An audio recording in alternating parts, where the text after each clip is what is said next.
Em resposta a um vídeo do pastor André Valadão, um jovem bem intencionado, porém equivocado, afirmou que a Bíblia não ensina o momento exato de a pessoa dar início à sua vida sexual. E eu gostaria de nesse vídeo mostrar a você que este jovem, mesmo bem intencionado, ele está equivocado.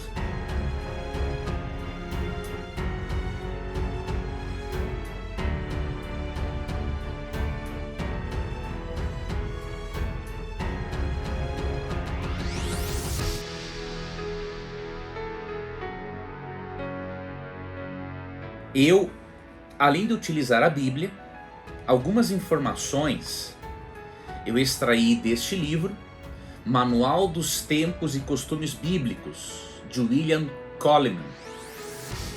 Esse material é da editora Betânia e é muito importante que quando estudarmos a Bíblia, além de analisarmos o texto bíblico, termos um comentário bíblico, é importante termos um manual que nos mostre os costumes bíblicos.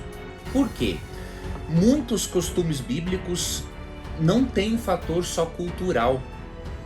Eles foram supervisionados pelos profetas, e se foram supervisionados e aceitos pelos profetas, Deus estava inspirando-os a fazerem isso. Então, ao longo desse vídeo você vai entender o porquê que eu estou dizendo isso e por que eu citei esse manual dos tempos e costumes bíblicos, tá bom? Em primeiro lugar, quando abordamos esse assunto do sexo só no casamento, nós não podemos ser hipócritas e irrealistas. A realidade, como veremos daqui a pouco, é que Deus tem um plano para nós, né? Desde a criação Deus tem um plano para que a sexualidade seja vivida, desfrutada após o matrimônio. Mas infelizmente, com a entrada do pecado, na maioria das vezes, isso não acontece. A nossa natureza se corrompeu, né? Nossos hormônios sexuais, possivelmente após o pecado, estão, diríamos assim, desequilibrados.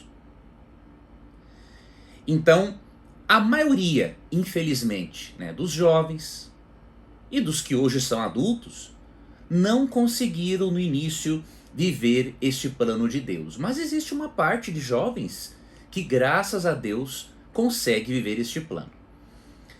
Por que eu estou lhe dizendo isso? Porque quando abordamos esse assunto, temos que ser realistas com o fato de que a grande maioria das pessoas sabe, né? Pelo menos os cristãos sabem que a sexualidade foi dada por Deus após o casamento. Mas, sendo que estas pessoas, mesmo sabendo, praticaram, porque tem a natureza pecaminosa, porque não tomaram os cuidados necessários para isso não acontecer, ou porque tem uma carência afetiva muito forte que não foi tratada, né? Então, vários aspectos que podem ter levado a isso. Essas pessoas precisam de perdão, né? Então, as pessoas não podem ser apenas informadas do momento em que se pode fazer sexo, mas elas têm que ser informadas de que se elas caíram ou vierem a cair, existe perdão para elas. Então eu gostaria de começar este assunto com esta abordagem, sendo que a maioria muitas vezes não consegue viver os planos de Deus, ou não conseguiu e agora consegue. É importante que nos lembremos de 1 João 1,9, que é um texto conhecido que diz assim: mas se confessamos nossos pecados, Ele é fiel e justo para perdoar nossos pecados e nos purificar de toda injustiça. Além de Deus nos purificar de qualquer injustiça e nos perdoar de qualquer pecado, 1 João 2,1 nos dá a certeza do perdão pelo ministério de Cristo no santuário celestial. Diz assim: meus filhinhos, escrevo-lhes estas coisas para que vocês não pequem, que é o ideal de Deus. Se contudo alguém pecar, nem sempre o ideal consegue ser vivido por causa da nossa natureza depravada, não é? Se contudo alguém pecar, temos um advogado que defende nossa causa diante do Pai, Jesus Cristo, aquele que é justo. Ele mesmo é o sacrifício para o perdão de nossos pecados, e não apenas de nossos pecados, mas os pecados de todo o mundo. Estou lendo aqui na Nova Versão Transformadora, para você perceber que se você cometeu já algum tipo de pecado sexual, mais especificamente você fez sexo fora do casamento, Deus pode sim lhe perdoar.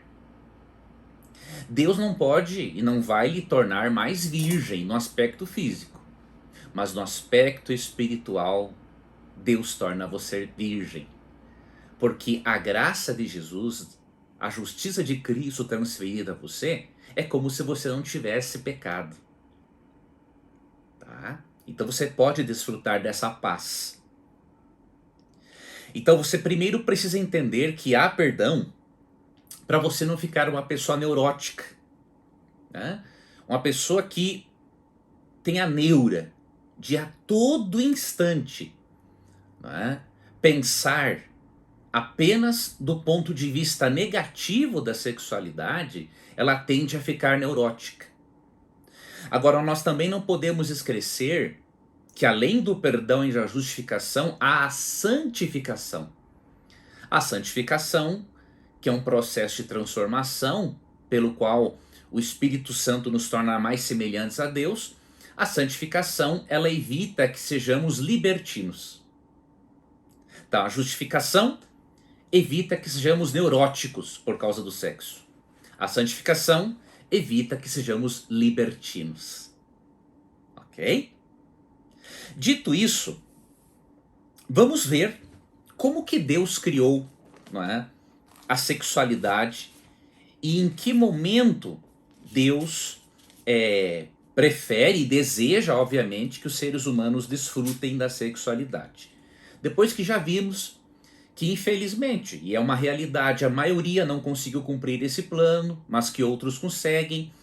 Depois que vimos que Deus pode perdoar e que você tem que ter uma posição equilibrada sobre o assunto para não ser um neurótico e nem um libertino, agora vamos entrar na questão do casamento nos tempos bíblicos, para você ver que nos tempos bíblicos o matrimônio era tanto no aspecto religioso quanto civil. E o jovem que respondeu ao pastor Valadão disse que não há nenhum indício bíblico a respeito disso. Nós vamos ver que há indícios bíblicos, históricos e culturais. Tá? Gênesis 2:24 diz assim: por isso o homem deixa pai e mãe e se une à sua mulher, e os dois se tornarão um só. Em algumas traduções, uma só carne. Olha a sequência dos acontecimentos, como ela é bem simples de entender. Deixar pai e mãe significa independência dos pais. Então, primeira coisa, a pessoa tem que ser independente dos pais. Depois, unir-se à sua mulher, ou seja, construir a sua família, casar-se. E depois vem o tornar um só, ou tornar-se uma só carne, a sexualidade. Então, esta sequência é clara na criação do ser humano e da sexualidade. Independência dos pais, união matrimonial e sexualidade. Então, esta é a sequência. Então, dizer que a Bíblia não ensina que o sexo deve ser feito apenas no casamento é desconsiderar totalmente a sequência apresentada por Deus na criação. Não estou sendo hipócrita, né, em dizer que a maioria de nós somos santinhos com uma auréola sobre a cabeça. Mas o fato de não sermos esses santinhos com auréola sobre a cabeça não significa que não devamos falar, né, e nos esforçarmos para fazer a vontade de Deus. Devemos apresentar o plano de Deus, mesmo que as pessoas não consigam vivê-lo, e outras conseguem. né? E a graça de Jesus pode capacitar a pessoa a viver este plano, né? Mas, veja, esta é a sequência bíblica. Então este jovem primeiramente está enganado. E aqui, quem fez esse matrimônio, quem levou Eva até Adão, foi o próprio Deus. Então o próprio Deus esteve presente aqui nesta união. Aqui nós temos o início do casamento no religioso. Mas e no aspecto civil? O jovem disse que a Bíblia não tem indicação alguma de que a pessoa precise casar no civil para depois efetivar a relação e, consequentemente, ter a sexualidade. Obviamente que esta afirmação foi feita por um rapaz que, mesmo na boa intenção, ele não examinou a cultura bíblica, né, que obviamente reflete a opinião de Deus sobre o assunto, já que os profetas supervisionaram esse aspecto cultural. Quando um aspecto cultural ou uma prática era tido como errada, os profetas de Deus eram enviados para corrigir o povo. Agora, o aspecto civil, diríamos assim, do casamento na Bíblia nunca foi repreendido por Deus e teve, inclusive, o aval dos profetas que foram inspirados. Isso indica que Deus quer que o matrimônio seja um testemunho tanto perante Deus quanto perante a sociedade. Testemunho da união entre duas pessoas que estão constituindo uma família, um homem e uma mulher. Com base neste livro que eu mencionei antes, eu peguei algumas informações para você e também para este jovem que respondeu esse vídeo do pastor Valadão. Primeiramente, eles tinham um período de noivado que durava cerca de 1 ano. E este período de noivado era de grande importância. Porque se esse noivado terminasse, já era considerado um divórcio, tá? Naquela época. Então, eles faziam um contrato de 1 ano perante os juízes de Israel, né? Se comprometendo a, após 1 ano, realizarem a festa religiosa e também as outras festas comemorativas para depois unirem-se sexualmente, tá? Então havia este contrato de 1 ano e para oficializar esse noivado, esse compromisso, era realizada uma cerimônia seguida de um banquete e troca de presentes. E havia, obviamente, isso era testemunhado inclusive pelos juízes de Israel. Uma informação importante que nós temos na Bíblia é que a sexualidade não era praticada durante o noivado. Tá? Veja o que diz Deuteronômio capítulo 20, verso 7. Repito, se você já errou, pede perdão a Deus, lembra-se de Cristo como seu intercessor, segue a vida adiante, cumprindo a vontade de Deus, como eu disse no início do vídeo, se você esqueceu. Deuteronômio 20, verso 7 oferece essa informação importante. Alguém aqui acabou de ficar noivo de uma mulher, mas ainda não se casou? Vá para casa e tome a sua mulher como esposa. Se você morresse na batalha, outra pessoa a tomaria como esposa. Então, nesta orientação bíblica, uma pessoa que estava em noivado, ela não deveria ir para a guerra. Porque ela primeiro deveria se casar, ser feliz com seu cônjuge por um tempo, né, tendo a sexualidade, para depois poder ir à guerra. Então esse texto é uma forte indicação de que o noivado não era o momento para a sexualidade, né? Porque diz assim, ó, alguém aqui acabou de ficar noivo de uma mulher, mas ainda não se casou. Veja, o noivado não equivalia ao casamento, ou melhor, não equivalia à efetivação do casamento. vá para casa e tome a mulher como esposa, né? Isso aqui ocorria, obviamente, depois de um ano do contrato civil e depois também da cerimônia religiosa, de acordo com o costume bíblico. Se você morresse na batalha, outra pessoa tomaria como esposa, tá? Então, o sexo não era praticado durante o noivado.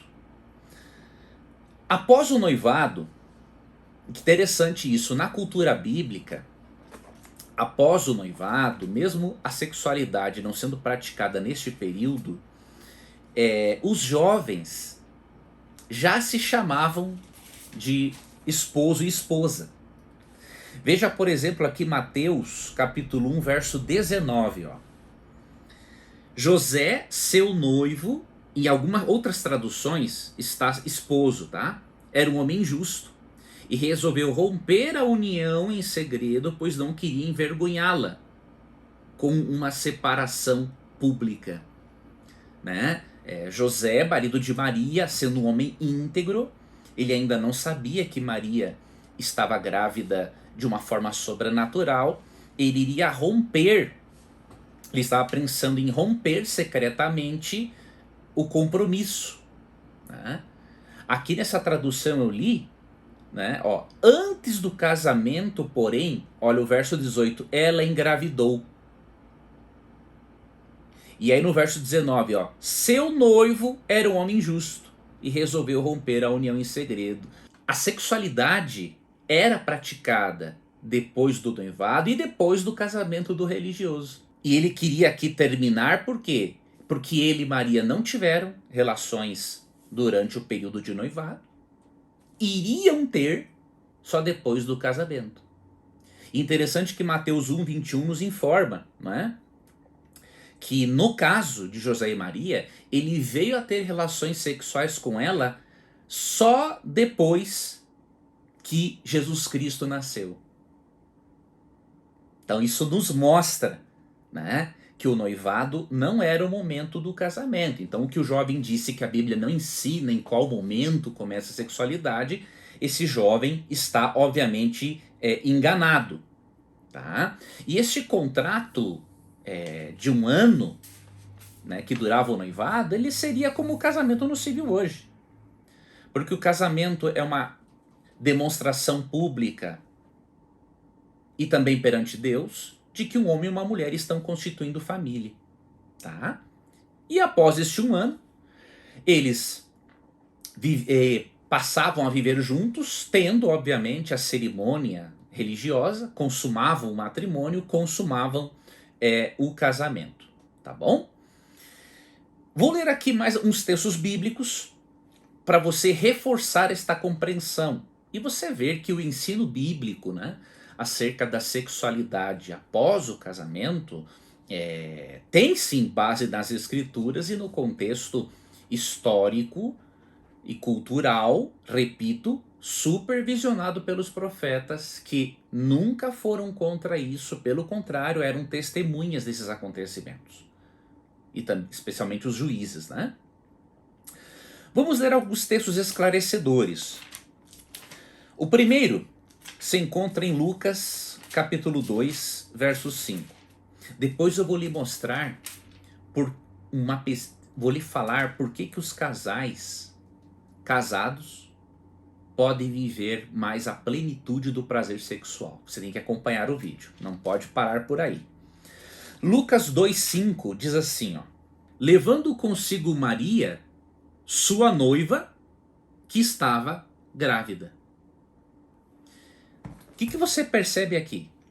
Mais uma vez, né, mostra que Maria estava grávida no noivado por uma questão sobrenatural. Lucas 1,35 diz que foi o Espírito Santo quem fez com que a segunda pessoa da divindade entrasse nela, Maria, tá? Então veja, ela estava grávida e não era comum isso. Por quê? Porque não se mantinham relações sexuais neste período. Por isso que José queria terminar em segredo, para não expô-la à vergonha e até uma penalidade, tá? Então, isso é mais uma prova de que havia-se um momento após o noivado para dar início à vida sexual. Outro texto, eu já mencionei Mateus 1,19 e 1,25, né? Onde José só teve relações com Maria após o casamento e após o nascimento de Jesus, porque era um caso especial, né? Ele queria, imagine, ele não ia se sentir confortável mantendo relações com sua esposa, sabendo que ela estava grávida de um ser divino humano, então ele preferiu esperar o nascimento dele. E aí diz Mateus 1,21 que depois do nascimento de Jesus, José teve uma vida sexual normal com a sua esposa. Então perceba, outra evidência de que a sexualidade era após o casamento. Era assim que eles entendiam o texto bíblico, é assim que eles entendiam Gênesis 2,24, como eu apresentei, era assim como eles entendiam o plano de Deus. E obviamente que ao profeta registrar isso de forma inspirada e não repreender e não corrigir, mostra a aprovação de Deus. Outro texto importante, 1 Coríntios 7, verso 9. Esse texto diz assim, ó. Primeiro vamos ler o versículo 2, ó. Mas uma vez que há tanta imoralidade sexual, cada homem deve ter sua própria esposa e cada mulher o seu próprio marido. Paulo aqui dá um conselho, não é? De que se as pessoas pudessem viver como ele, seria bom. Mas já que existe muita imoralidade sexual no mundo, para evitar a promiscuidade, que cada homem tenha a sua própria esposa e cada mulher o seu marido. Então é óbvio que a sexualidade, né, era após o casamento. E você vai para o verso 9 e Paulo diz assim: mas se não conseguem se controlar, devem se casar. Não diz aqui, se não conseguem se controlar, devem fazer sexo. Não, devem se casar. Primeiro, é melhor se casar que arder em desejo. Então qual é o momento para a pessoa parar de arder em desejo e aliviar-se sexualmente, né? Após o casamento. É o que o texto bíblico está dizendo. Isso significa que a maioria consegue cumprir esse plano de Deus? Não significa. Deus tem o seu plano, mas a natureza humana é corrompida. E por isso nós precisamos de Jesus Cristo como nosso Salvador, precisamos da sua graça e precisamos do seu perdão. Agora, juntamente com o perdão, temos que passar pelo processo de santificação, para não sermos libertinos, né? Para conseguirmos, com a ajuda do Espírito Santo, vivermos o plano de Deus. Alguns vão demorar mais do que outros. Existem questões hereditárias, psíquicas, emocionais, envolvidas nisso. Então cada pessoa sabe onde lhe aperta o sapato, e por isso nós não devemos julgar ninguém. Devemos ensinar sim a verdade, mostrar o plano de Deus, mas julgar as pessoas, isso não cabe a nós. Outro texto importante, Deuteronômio 22:5, estamos terminando o vídeo. Deuteronômio 22:5, 22:15 na verdade, eu vou lhe dar uma informação muito importante sobre o porquê que é no casamento que a pessoa consegue desfrutar melhor da intensidade do prazer sexual. Deuteronômio 22:15 diz assim, ó: então o pai e a mãe da mulher levarão a prova da virgindade da filha até a porta da cidade, onde as autoridades estarão reunidas. O pai lhes dirá: dei minha filha em casamento a este homem e agora ele a rejeitou. Veja, poderia acontecer de um homem, nos tempos bíblicos, né, casar-se com a mulher e alegar, depois de ter feito sexo com ela, que ela não era virgem. Se ele fizesse essa alegação, um procedimento era necessário, né? Era importante a mulher apresentar a prova de sua virgindade, ou seja, o lençol com o sangue, né, que veio a sair dela após o rompimento do ímen. Isso não era feito sempre.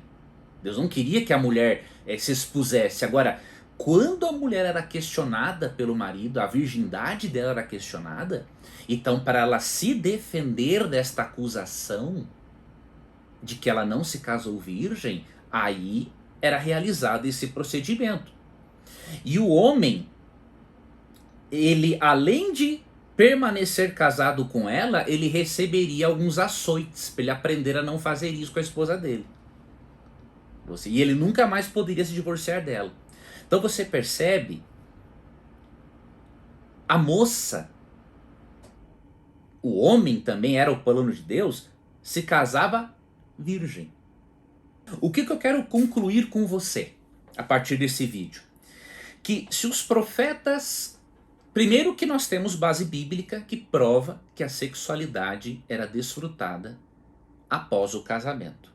E que isto vem desde o Éden, desde o momento em que Deus criou Adão e Eva.